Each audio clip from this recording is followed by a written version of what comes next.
همه چه حالتون شده این بورسه میگیم برسه این بار اومدی بتل بتل چه اسکلتی بخرید. واو واو اجا اکانت خودم هم نیستم، اکانت یکی از رفیقام فامیلام. جدی میفرمایی؟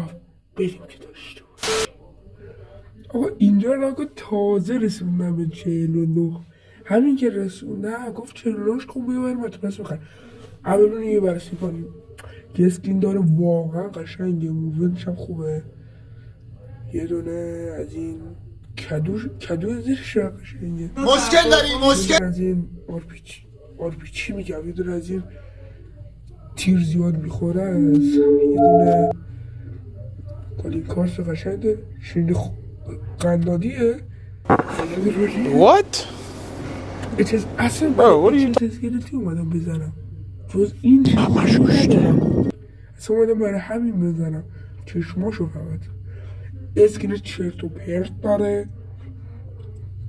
یه دنس آخه چه دنسیه آخه برای چه اسکلتی اوباهات داری. اینش هم خیلی گانش آشغاله ولی آیرون سایدش واقعا قشنگه. یه دونه هم نیکتو داره، این هم قشنگه آقا میپذیریم. یه دونه میمون دست به یه دونه پی 19 داره، او پامورویه پی 19 یه اسکین داره، این هم خفنه. یه چیز این چرتن چیزش شاخل بده بس همینه. یه دونه کالینکار یه دونه پروفایل اینا یه لحظه چه حسی داره. میخوام از همین چیزاش زیاد استفاده کنم. اسکش رو همه میذارم، هم از همش رو کنم. اینم میذارم ولی داخل نمیشه زدم رفت. نیم ساعت داره برای ما انیمیشن میاره. بیا صاحب اکانت زنگ زد.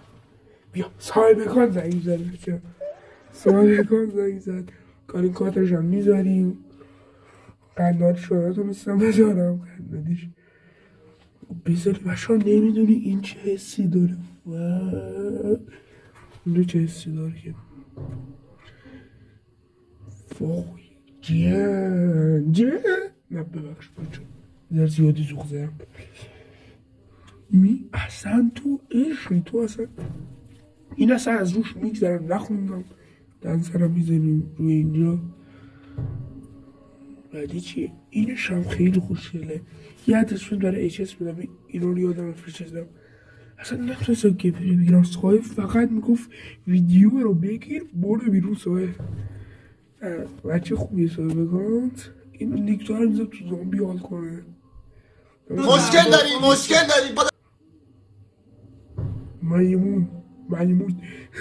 میمونش هم میذاریم. پی 19 پاموردی خوشگله. پی 19 هم میذاریم. برم اینجا نه یه پی 19 یه پیک دیگه هم داشت. الان از رو دارم میگیرم برای همین سنم دیگه اسکن دیگه مزخرف. اصلا اینو نخوندم میرم فقط. اصلا اینو نخوندم میخوام از رولش رد شم. این هم میذاریم. این هم میذاریم.